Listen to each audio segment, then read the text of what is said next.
上一集咧，我哋都分享咗好多關於老師啦個身份啦，或者標籤啦，同時間都講咗少少身心靈嘅嘢嘅。咁不如我哋喺講一啲話題之前，我哋分享下我哋嘅近況啊。我分享我先啦，因為我嗰啲咧係簡單分享，另外一啲係重點嚟噶嘛，係咪？咁又唔可以咁樣分喎。我覺得我估啦，你想分享嘅嘢都好重點嘅，因為都關乎好多唔同小朋友嘅進步噶嘛。係啦，因為我最近咧都帶啲小朋友去比賽啦。咁我發覺一樣嘢咧，就係今年咧我參加咗好多個人嘅舞蹈比賽啊。特別係以前咧係多數係一啲對制賽嚟嘅，但係今年咧唔知點解咧就全部都係個人嘅舞蹈比賽。咁喺個人嘅舞蹈比賽裏面咧，我發覺咧其實有好嘅，因為你唔需要齊啊嘛，得你一個都係嘅，得你一個人跳嘅時間，咁你就唔會俾人哋睇到你齊唔齊啦，同埋會唔會跳錯啦。不過咧同時間咧亦都放大咗一個學生嗰個佢本身嗰個特色咯，即係個 character 咯。即係譬如如果佢係好有信心嘅，好享受喺個舞台度嘅，咁當自不然就會呢一件事就會放大啦。特別係 for 表演者嚟講咧，更加可以表現自己啦。係啦，但係如果有啲可能我啱啱開始學跳舞嘅，雖然啲動作同拍子都做得好好，咁但係咧都係會緊張，同埋咧未必有笑容咧。咁結果咧，可能就算你啲拍子啊，或者係啲動作啊都達標嘅時候咧，都未必攞到高分嘅。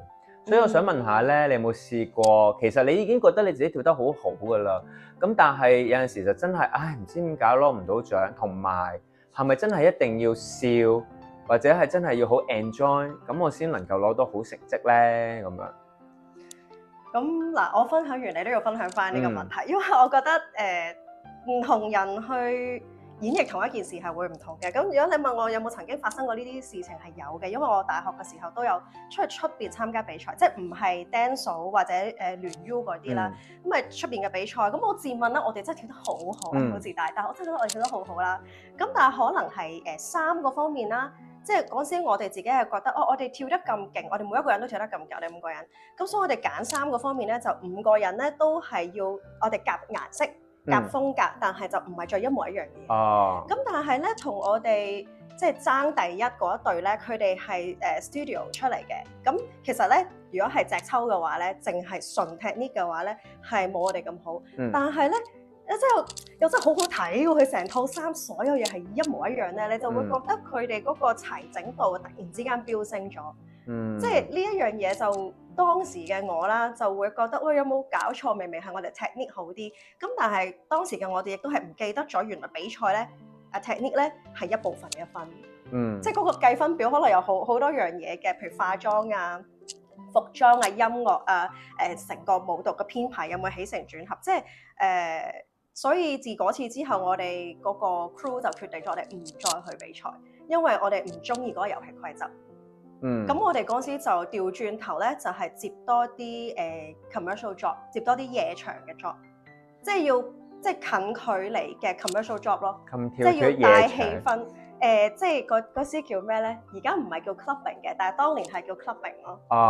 係啊。但其實咧又好得意喎，因為咧得意在於一式一樣咧，當然係整齊啦。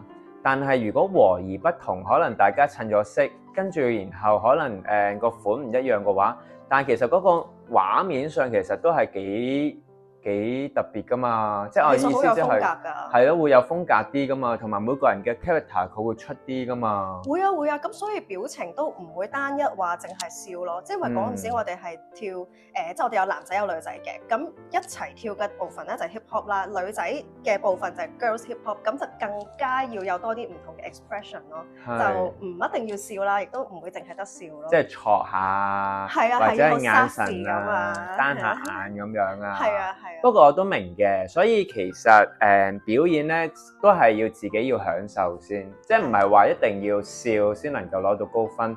但係問題係，即係可能笑喺一個表情或者係感覺裡面已經係最基本或者係最容易去學嘅一樣嘢，因為每個人與生俱來都應該係識得笑噶嘛，係咪啊？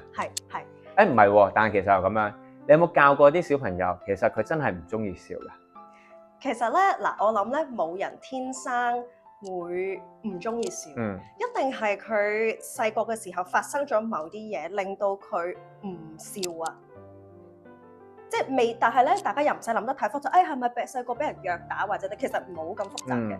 其實可能咧係即係我有訪問過一啲家長啦，即係有時嚟我 studio 嘅學生，佢哋本身係家長。咁通常見到啲小朋友，譬如唔中意笑啦，解決唔到嘅鼻敏感咧，通常我問一個問題就係其實你同你另一半或者喺屋企入邊，即係如果同埋奶奶或者媽咪一齊住嘅話，即係四大長老一齊住嘅話，係咪好經常有嗌殺，或者講嘢好粗聲粗氣，即係未必係嗌交嘅，純粹係好晦氣、好粗聲粗氣。咁佢話有喎，老師點解你會知嘅？我話其實就係因為小朋友唔識分你哋係咪嗌交㗎，佢淨係知呢一個能量，佢好驚、好唔舒服，佢覺得唔安全。一個你都可以跟住想像到，一個唔安全嘅人，佢自然容易啲有敏感，同埋自然就唔識笑㗎啦。係啊，因為有陣時候，譬如話我哋都會同家長溝通啦。咁小朋友因為佢長時間一定係一除咗學校就係原生家庭㗎嘛，咁變咗喺原生家庭裡面嗰個影響係好大嘅。咁有啲小朋友哇，真係由細到大都係哇好開朗啊，或者好勇於去嘗試啊，咁咧又係一個性格。有啲咧就好中意講反話，咩都先撈咗先啊，我唔要啊，乜乜乜，又係一個性格。其實有陣時候，譬如你嘅小朋友都係一個你嘅一個鏡子嚟㗎嘛。係啊。未必可能你解決咗你自己，即係等於父母或者佢原生家庭，有啲嘢其實處理咗咧，小朋友都會轉變㗎，係咪啊？冇錯。我自己有陣時候都會見到有啲小朋友同佢傾偈嘅時間，再同佢家長傾偈咧，我發覺都有啲共通之處。會啊。即係共通之處係，如果個小朋友咧係好認真嘅話，佢家長都應該係好認真啊，好緊張啊，或者係每一樣嘢咧都係好仔細啊咁樣。咁但係如果個小朋友咧係好開朗嘅話，其實有時家長咧都會同你傾多幾句偈啊，去分享佢自己啲嘢㗎。咁所以我覺得老師係一個即係指引咯。咁最重要嘅都係個家庭裡面，可能有陣時候睇到小朋友呢啲狀況，都諗一諗下自己而家，即係都係一個反思或者覺察下，究竟自己身處喺咩環境下，或者可能都係一個課題或者一個提示去處理當下要最核心處理嘅嘢。因為當你處理好之後，其實小朋友就會轉㗎啦，即係唔可以話我淨係改變小朋友，但係大人就唔改變，咁係好難嘅。因為共同嘅改變咧，或者共同嘅自己去調節咧，一齊去調節咧，一定係事半功倍㗎嘛。同埋會穩定啲咯，嗰個轉變。係啊，咁我覺得見到同埋而家我又見到個比賽啦，啲成績啦，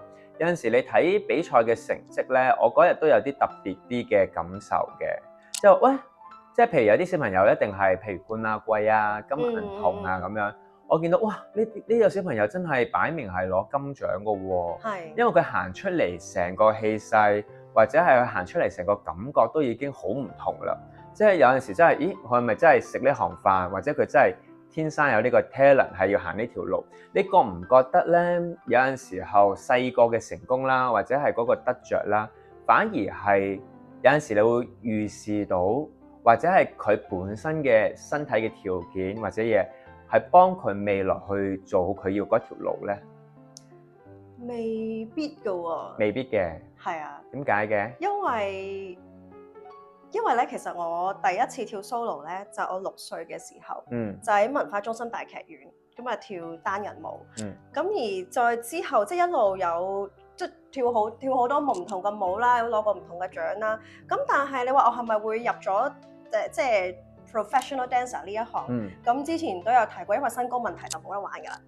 咁所以對於我嚟講，呢個問題就唔關事啦。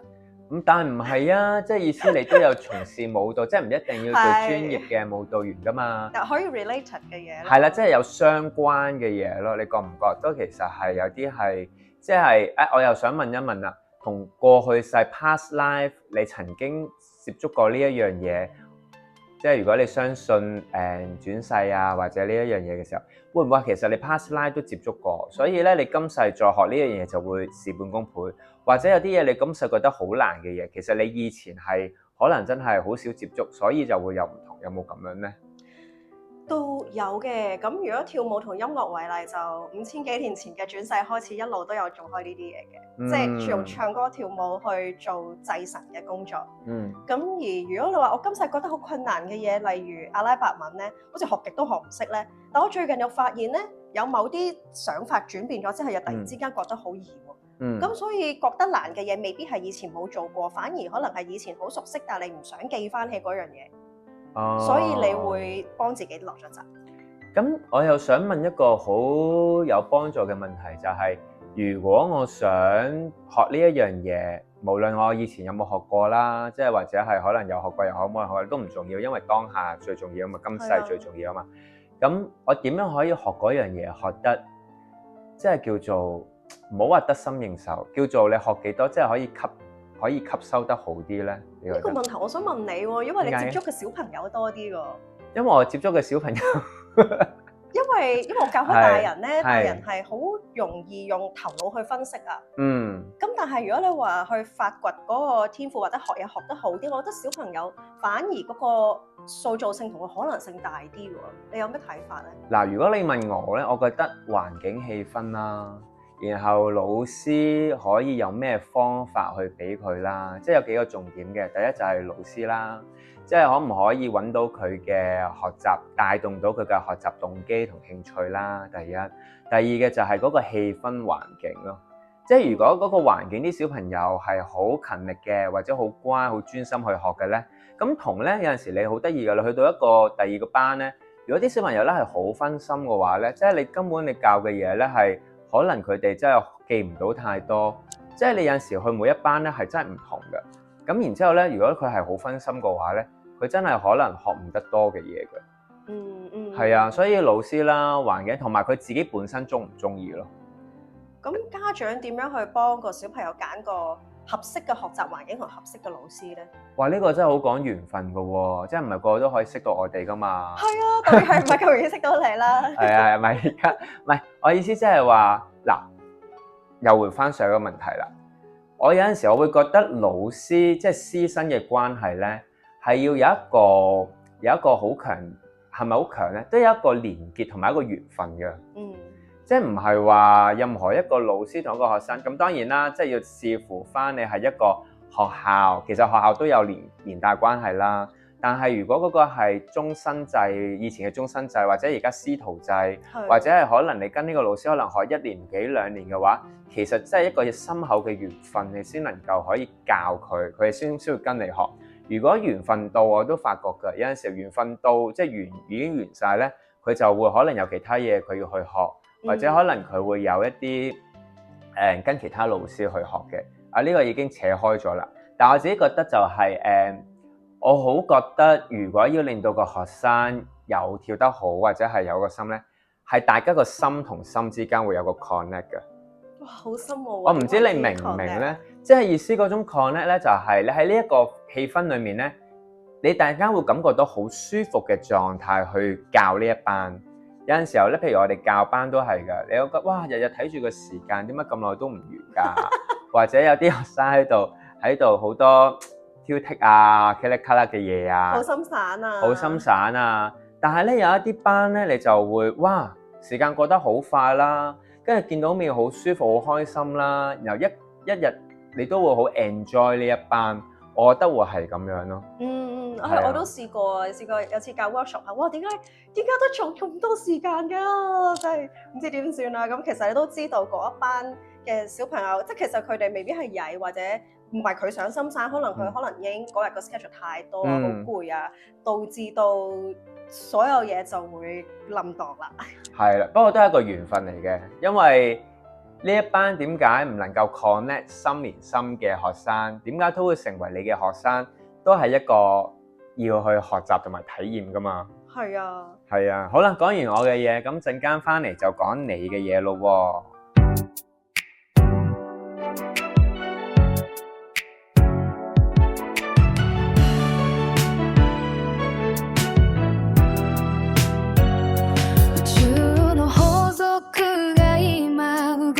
らす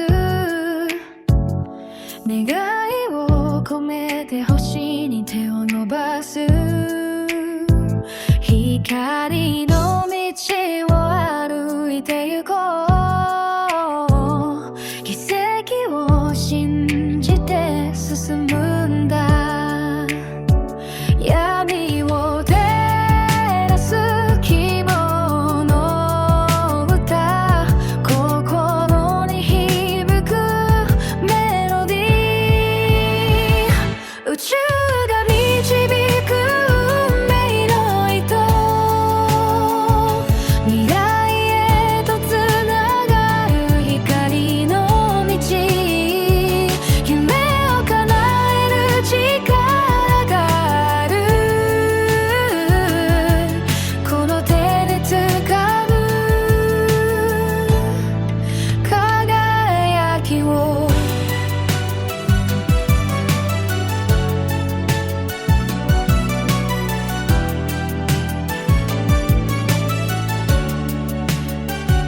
時空を超えて想いが届く静かな夜に願いを解く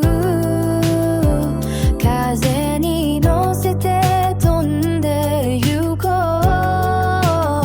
う新しい世界へと闇を照らす希望の歌心に響くメロディ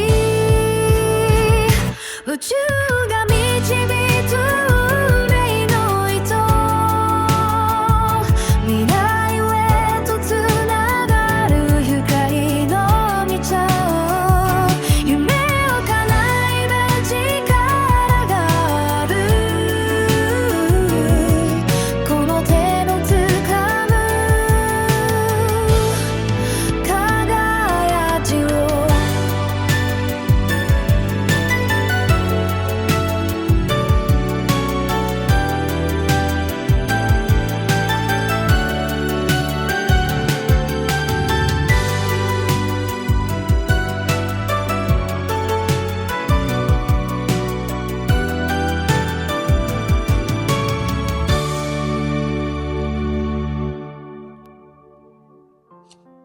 頭先咧都分享咗，譬如我大學生呢一個心情啊，或者經驗啦。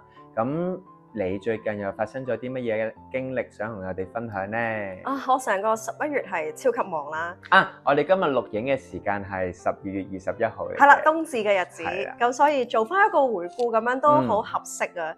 因為咧，即係點解冬至大家會坐埋一齊食飯啊？好似今年大家辛勞完一齊即係慶祝下咁樣，咁所以做回顧都唔錯。咁我11月就超忙啦，因為有呢個香港國際埃及舞蹈節，係啦，冇講錯。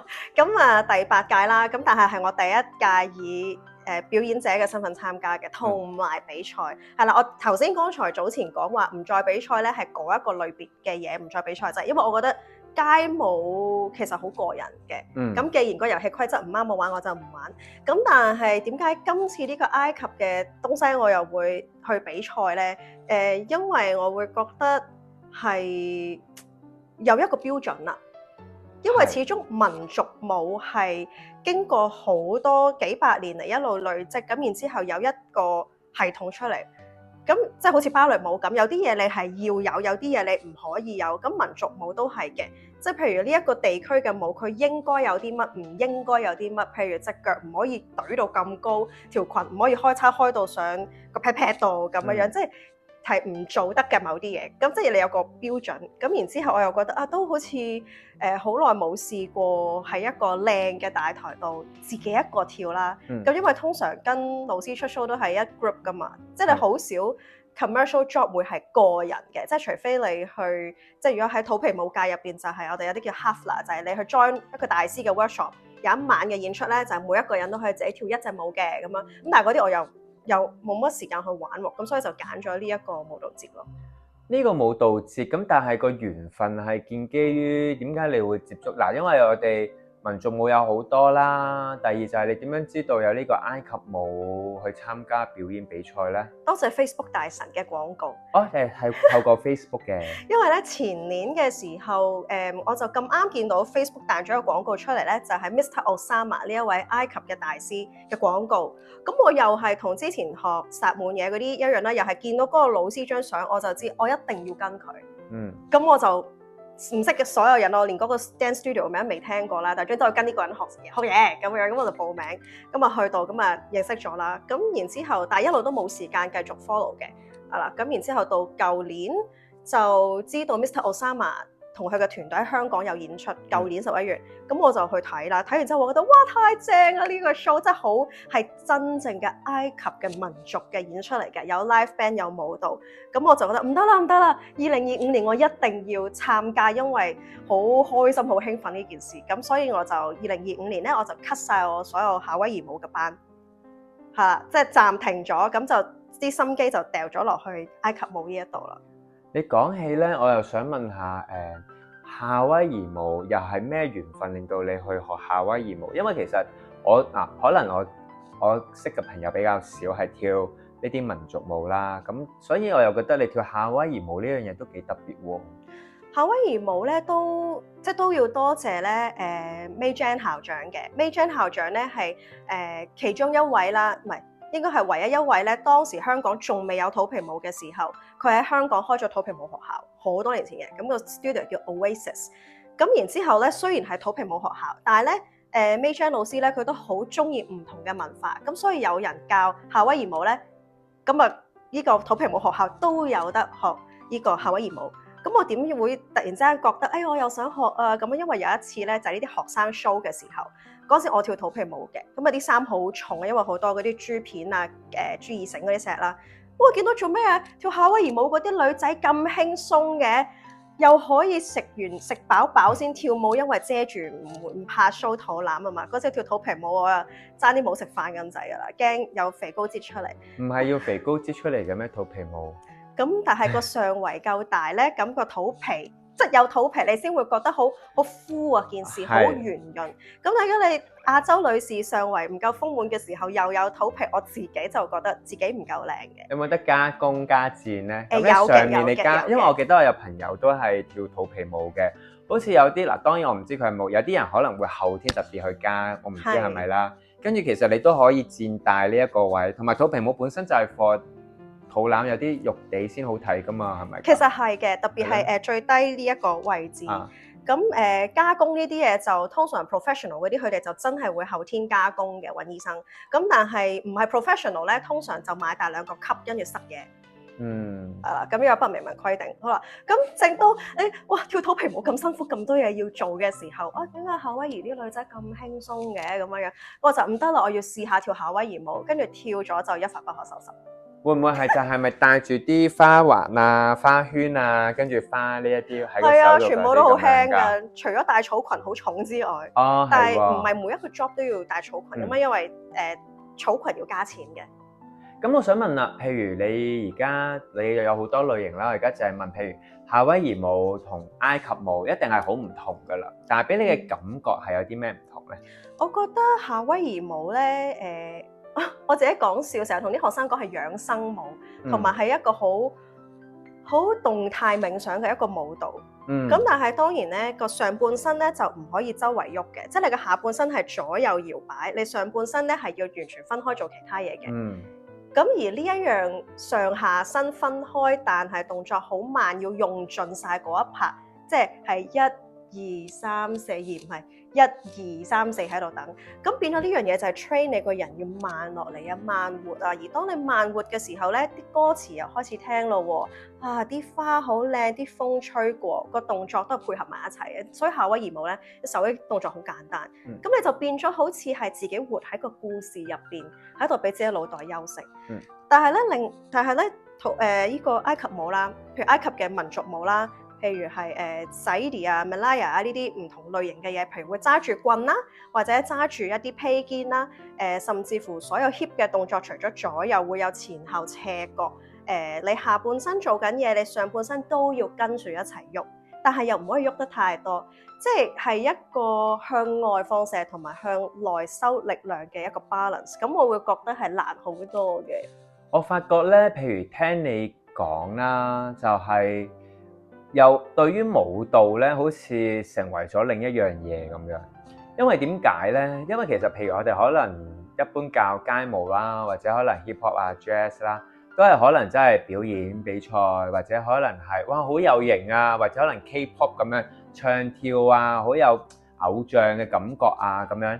但係當再聽你講，譬如你學嘅舞蹈啦，或者可能你學 jazz contem， 你可能都係用咁嘅心態嘅。只不過可能夏威夷舞同埋埃及舞咧，就會覺得好似有一種動態冥想啊，身體流動啊，好似透過舞蹈咧去學人生嘅一啲哲理咁樣嘅。係啊，冇錯啊。所以如果個人本身好難靜落嚟咧，佢哋跳夏威夷舞覺得好辛苦啊。佢會覺得我冇出汗啦，我唔知喺度做緊咩啦，咁少嘢學啦咁樣樣。但係我有一批同學仔，佢哋會跟得比較好，或者能夠 enjoy 咧，係佢哋本身都有接觸開身心靈嘅，或者有接觸開冥想嘅。咁佢哋就會發現，原來冥想唔係淨係坐喺度唔諗嘢，或者望住個蠟燭，或者點樣樣嘅喎，咁樣樣咯。因為我自己，譬如我教緊班都好啦，跳舞咧，我覺得我嘅靈感咧係特別多㗎。即係當我喐緊嘅時間咧，我覺得好多新嘅 ideas 啊，或者係好多諗法係 for 工作啊，或者有陣時嘅情緒嘅釋放啊，或者諗通一啲嘢咧，都有陣時係喐緊跳舞嘅過程中去發生嘅。同埋當我哋可能真係接觸得好多唔同類型嘅嘢，而有啲嘢有陣時真係好多嘅時候，反而可能不斷重複緊嘅一啲動作，或者係簡單嘅動作，甚至乎係可能有陣時畫畫咧 Zentangle 都係啦，係啊，可能都唔需要好複雜嘅個構圖，可能同樣個構圖可能不斷重複，反而能夠入定啊，定係咪叫入定啊？定係去到一個狀態係一個放鬆咯，係啊，係咯，放鬆嘅狀態咯。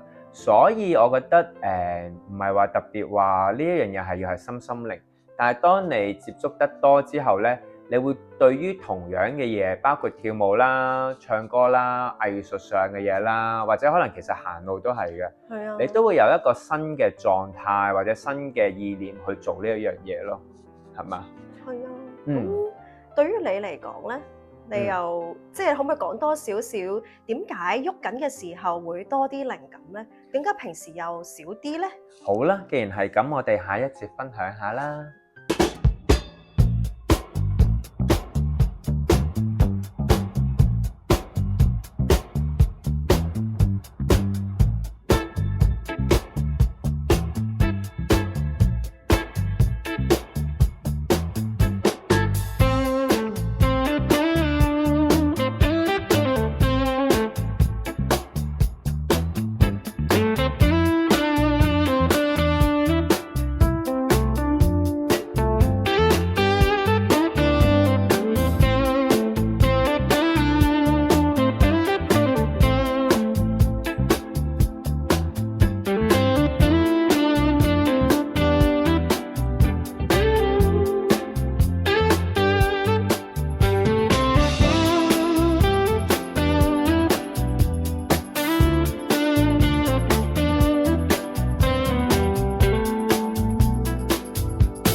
我哋翻嚟第3節咯喎，你頭先想問我咩問題話？就係好好奇點解你喐緊嘅時候會多啲靈感咧？即係因為有陣時，即係可能大部分嘅人都會覺得啊，我有其他嘢喐緊做緊，咁我個腦仲邊度得閒啊？首先第一，我覺得自己唔係一個坐得定嘅人啦，因為如果我坐得定咧，我應該唔會教跳舞呢啲咁多喐動嘅工作啦，同埋我好享受咧周圍走嗰種流動嘅。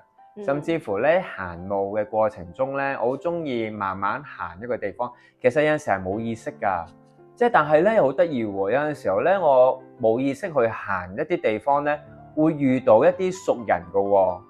然後咧嗰啲熟人咧又突然之間好似好耐冇見，然後去傾偈，跟住又好似重新 connect 咁樣㗎喎。所以咧，我覺得我冇意識地行好幾次都係㗎啦。我無端端可能。我想今日突然之間行荃灣，但係荃灣呢一條路咧，我好少行嘅。突然之間我試下行下東先，咁結果就撞到熟人啦。跟住又交流下啲近況啊咁樣嘅嘢咯，係幾次都有發生嘅。咁然後點解我會覺得喐動係幫到我咧？首先我覺得因為你身體一路 keep 住流動咧，好似 run 緊個 energy 啊。咁當然呢個係因為我學身心靈，我先能夠。先能夠話到俾你聽啦。如果唔係，其實我覺得呢樣嘢都係好正常嘅一樣嘢，或者係我解釋唔到，亦都冇諗過去解釋。只不過覺得係當我跳緊舞嗰陣時候咧，可能身體流動得快，或者係可能我好享受做呢一樣嘢，我可能享受當下呢一個跳舞或者教學嘅過程。咁當你當下裡面你真係專注到或者做緊你中意做嘢咧，我覺得。當有啲能量流動緊嘅時間咧，你會更加知道嗰啲靈感可以捉得住咯。同埋有陣時候你好放鬆啊嘛，放鬆有陣時候係一種清空嘅狀態咯。可能有陣時候你可能好有啲事發生咗係唔開心嘅，或者人唔理係人定事，或者可能有陣時候最近可能好攰啊，嗰種攰係心態上嘅攰啊咁樣。咁當你做緊一啲放鬆嘅嘢嘅時候，其實係將自己身體有啲唔要嘅能量帶走，咁同埋咧你嘅呼吸咯，因為呼吸咧除咗冥想會用之外，咁跳舞你都會呼吸噶嘛，即係你唔可以閉氣噶嘛，閉氣我以前試過，你知唔知道啊？我頭嗰幾年教班咧，我成日都閉氣跳舞噶，咁結果咧我呢個位咧瘀住痛咯，我勁驚我自己有心臟病咯嗰陣時候，咁後生就心臟病，咁個心臟喺偏左邊嘅，中間痛冇事，係喎，係啊。中間個位啊，咁但係你唔知噶嘛，即係你覺得痛啊嘛，同埋揦住啊嘛。雖然我有陣時心臟呢個位都會有揦住痛嘅感覺，咁但係咧你就會覺得我唔得啦，係咪真係要處理啊咁樣？咁結果就真係提自己要呼吸，跳舞嗰陣時要學識呼吸咯。而且到點解我哋都更加重視身體嘅流動咧？因為譬如我哋跳舞跳得耐，有陣時你真係未必會慣放鬆你個背脊㗎，因為你成日 arch back 啊 arch back， 哇！人哋跳舞成日都要 arch back 㗎嘛，係咪？但係原來咧，for 脊椎嚟講未必係健康㗎喎，好傷㗎。係啊，我哋真係用生命去教班㗎，咁所以咧，亦都咁樣，即係要平衡咯。你 arch 得太多咧，你要學識放鬆咯。咁然之後，點解我會 sense 得到 arch back 之後係個問題咁嚴重咧？係因為跟住好似我坐骨神經痛啊。因為咧開始紮住啲神經啊，有啲咁然之後個神經痛之後咧，我成隻個 hip 位啦，同埋大腿位咧都係喐少少都痛啊。特別係前幾年咧，有陣時候唔知點解咧，颱風天啊一嚟到咧，我以為係風濕啊，但係咧真係好敏感，一有呢一啲天氣嘅時間咧就會痛咯。所以我就學咗兩至三樣嘢嘅。第一就係我以前未試過，原來咧年紀大咗或者真係你即係操勞一度要去拍骨咯。係。佢要正骨咯，跟住用正骨咗幾次咧係好啲嘅。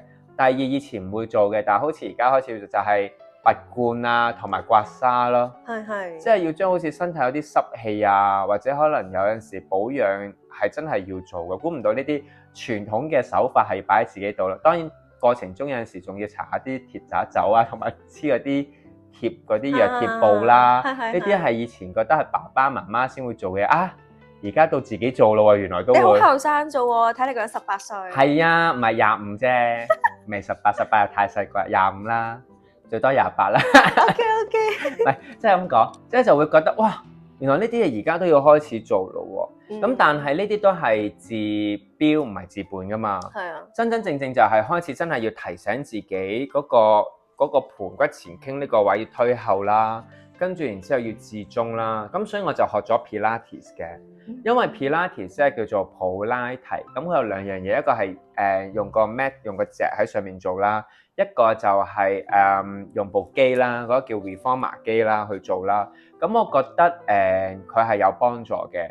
你覺得最幫到你係咩咧？我覺得係個脊椎個位置，去提醒自己一定要貼住地板啦，同埋好好地感受。因為平時咧，可能我哋做橋式又好啊，所有咧，可能你就係一下子扮咁樣就把 hold 住咁樣。咁但係咧，佢要學習咧，就係你嘅脊椎要有嗰個弧度啊，即係你唔可以一板嘅，即係可能你要下背、中背、上背要逐步去，然後再逐步落。呢個有意識地嘅，我覺得呢個有意識地運動咧，其實會令到你同身體嗰個連結咧係會更好嘅。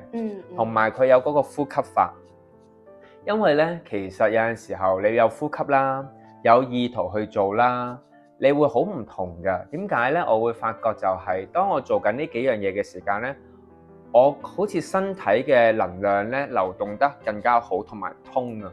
特別係譬如我盤骨前傾嘅時間咧，當我做完正骨之後咧，我唔知係咪嗰個，你陣間可以幫我補充下啦。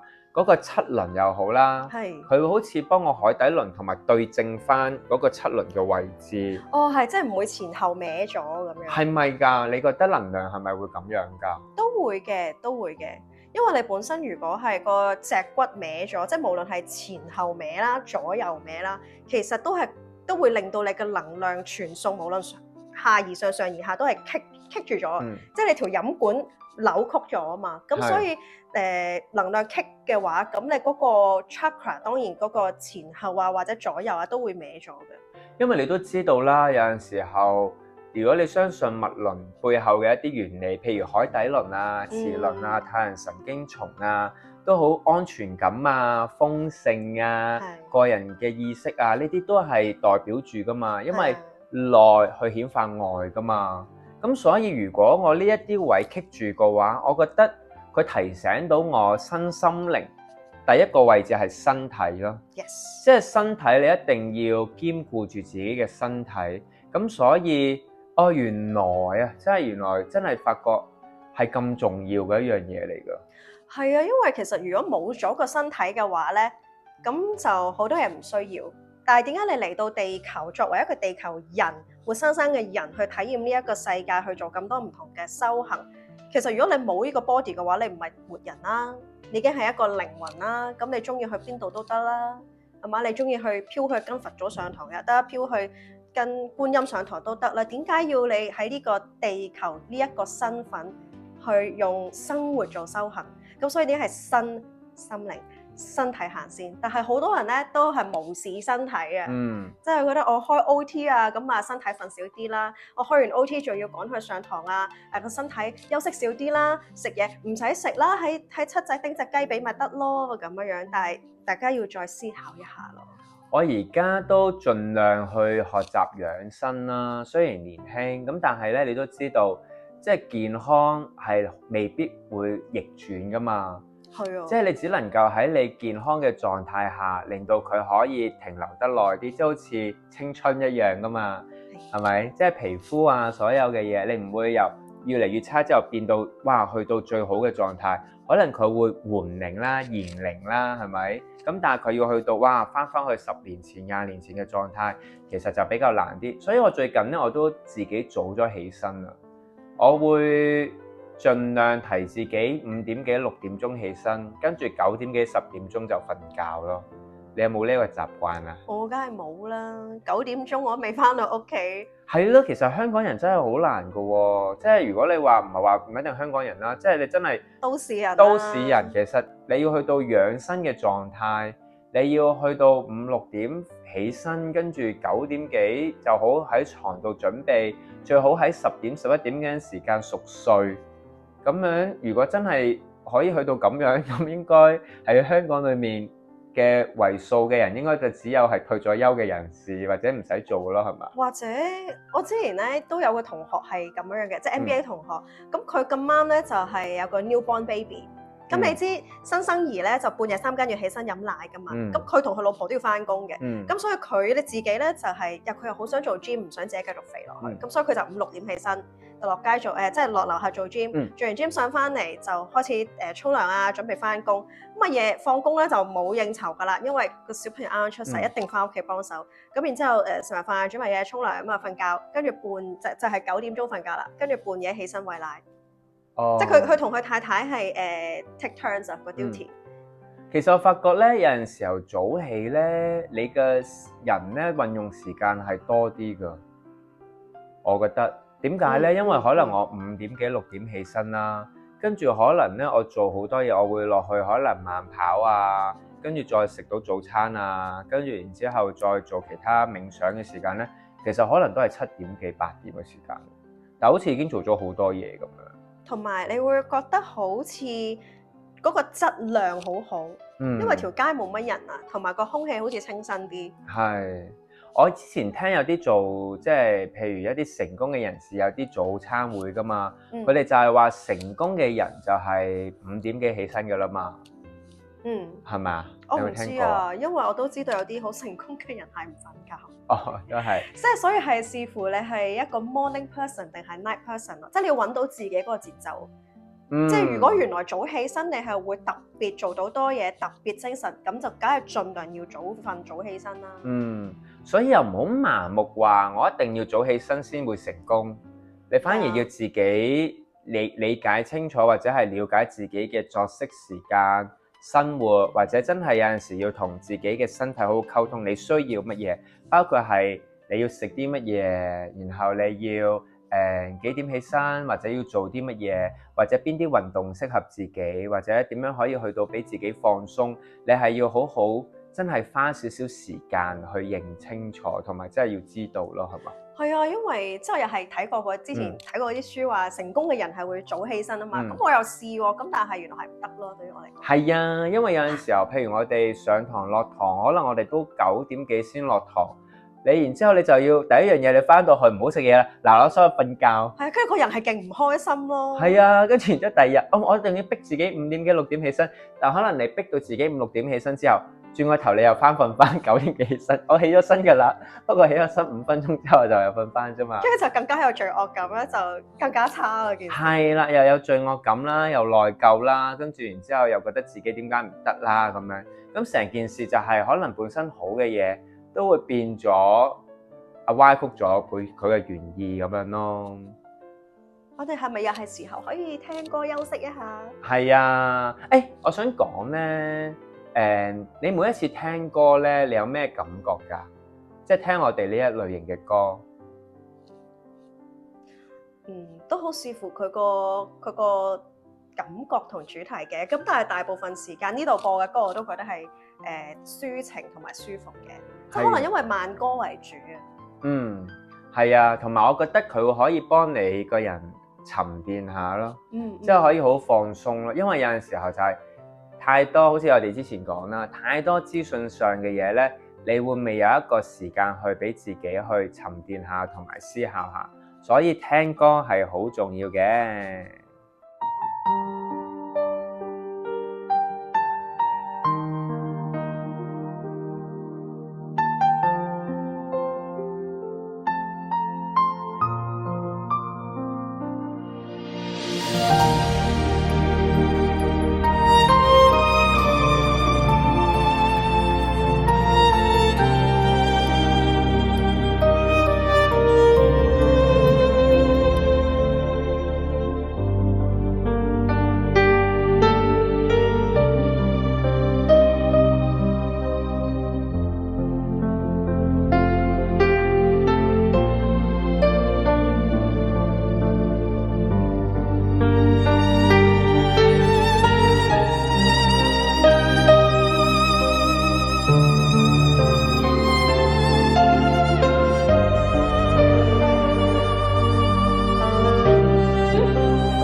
我哋又翻到嚟啦。咁頭先就講起點樣揾到合適自己嘅生活節奏啦。嗯好啦，因為我哋咧都係跳舞嘅人啦，我就會好想你講下嘅，其實有冇人係唔適合跳舞嘅咧？其實我覺得所有人都適合跳舞嘅，即係如果你問我係咪？咁我都覺得係。係啦，只係你中唔中意呢一個運動或者呢一個項目係持續性去做咯。即係譬如話有啲人好中意打波，咁可能佢真係中意去持續性，無論佢係小學、中學或者出嚟社會，佢都會 keep 住打波嘅。有啲人係中意跳舞，咁可能佢好似你咁樣，細個會可能跳唔同類型嘅舞，街舞、爵士，出到嚟可能大個又會去體驗肚皮舞啊、民族舞啊、埃及舞啊咁樣，咁其實都係件好事嚟㗎。咁但係都要你前提下，你都要去肯試咯，去做咯。咁當然有啲學生都會未必一跳就叻或者記到㗎嘛。咁好多時候就會覺得有啲家長都會問啊，佢好似跳咗幾堂都仲係咁喎，或者可能佢都冇乜點喐喎。咁我自己有陣時都會有幾個建議嘅。第一就係睇下佢自己每一次，因為我哋都會拍片啦，睇下佢嘅進步空間先。即係可能佢已經記咗好多㗎啦，咁佢已經有進步㗎啦，呢個可以欣賞啦。第二就係佢自己口頭上中唔中意啦。但係呢個口頭上中唔中意咧，亦都要先了解自己小朋友係講真話定中意講反話啦。有啲小朋友係好中意講反話㗎嘛，咩都話你中唔中意啊？唔中意。又想中意食雞餅，唔中意。但係又想繼續上堂。係啊，又會繼續想上堂，所以你首先要知道你自己小朋友嘅性格啦，同埋就係喺呢個過程中，佢可能都有好多嘢去學嘅。咁可能佢係真係都會 enjoy 跳舞咯，係啦，或者可能你可能又安排咗畫畫啦、游水啊、跳舞啊、唱歌啊、彈琴啊，因為而家小朋友真係一個禮拜都要學6-7樣嘢㗎嘛，係好忙碌。係啦，咁你就可以睇下、審視下呢幾樣嘢嗰個比較，即係有啲係天分係真係叻啲嘅，有啲可能你真係想報學校參加比賽校隊嘅，有啲可能真係對佢嘅叫做潛質，或者可能亦都咁樣講，你都唔可以淨係報佢或者練一啲佢叻嘅嘢。即係如果有啲佢本身唔叻嘅話，其實某程度上都要補底㗎。即係可能佢嘅協調力唔高，咁其實你跳舞係練協調力㗎嘛。即係協調力、拍子感、拉筋咁樣㗎嘛。咁當然你可以補咗呢一個底先，令到佢有初步嘅概念，知道啦。咁將來佢學一啲動，其實我又覺得跳舞有陣時你學一啲運動上嘅，其實都有幫助㗎。對游水好幫助㗎，因為都係協調力嚟㗎嘛，同埋可能你游水嗰種嘅節奏感啊，係咪啊？係。咁其實你心中有嗰種節奏，你去游水可能都有幫助㗎喎。會，其實因為我由細到大都有游水嘅，跟住到我大學嘅時候，即係 Inter Hall 嗰啲比賽，咁我就攞到飛魚。其實亦都係因為跳舞。飛魚？即係我報嘅所有項目，我都係攞第一，然之後再達到 standard，所以係個分數係令到我係全部女仔入邊係最高分嗰個，就係飛魚咯。咦？飛魚獎。但係呢個又同身形唔係話高嘅人游水有優勢嘅咩？唔係㗎。所以我唔係游自由式嘅。哦。我嘅得獎項目係蛙式、背泳同埋蝶式，全部都好講求你點樣運用自己嘅肌肉同埋嗰個水嘅阻力嘅協調。即係嗰個水嘅阻力，你生得高，但係你唔識得運用角度去 overcome 個阻力，其實你會更加慢，因為你體積大。咁所以就係要了解，都係了解自己咯。但係了解自己就係源於跳舞咯。對於我嚟講，係咯，即係好似你咁講。咁當然有啲小朋友都好叻嘅，咁但係叻嘅時候咧，我哋都會有幾樣嘢提佢咯。譬如話佢好叻去記動作啊，或者拍子感嘅時間，因為真係叻啊，佢可能一教就識啊。咁所以咧，我哋有陣時候，因為當你學得嘢好快咧，你唔會去鑽研噶嘛。以為自己我識啦咁。係咯，我即刻就跳到啦。咁但係可能喺力度啊，或者個美感啊，或者角度上仲可以調整噶嘛。咁呢個就要睇佢自己對於學習嘅態度啦。係。咁有陣時我哋都會街住嘅，即係當然都要睇小朋友聽唔聽得入耳啦，或者家長有冇提佢啦。因為聽得入耳嗰啲，你就會街住。其實你仲有幾樣嘢可以做得好啲嘅。咁你就唔需要咁快話我自滿，我已經好犀利啦咁樣。咁第二樣嘢就係，譬如有啲小朋友真係好叻㗎啦，咁我會建議佢哋可能會去學體操，或者可能學中國舞又好，或者係芭蕾舞又好，因為咧體操、中國舞、芭蕾舞踢啲，我覺得仲重視得多啲嘅。係啊。甚至乎咧體操一啲高難度動作咧，你細個咧冇咁怕醜，唔係冇咁膽小啊。你夠膽去做啲後滾翻、前翻啊嗰啲，我哋年紀大咗之後咧，你真係怕㗎，又驚陣間會唔會整到頸椎啊？會唔會陣間腰骨又有整受傷啊咁樣？咁所以我會建議呢幾樣嘢。如果佢可能再中意 show off 嘅，咁可能其實拉丁舞啊、標準舞呢啲都有幫助。除咗嗰個肢體之外，另外就係因為一 pair 啫嘛。係。咁你就可能你團體舞，你可能其實你企邊個位，你都想人哋望住㗎。咁但係而家得一 pair 就係人都望到你啦。咁你更加可以表現到你自己最有信心嗰一面咯。咁所以聽你咁講就，其實原來係唔需要太早去分辨個小朋友究竟係適合跳咩類型嘅舞。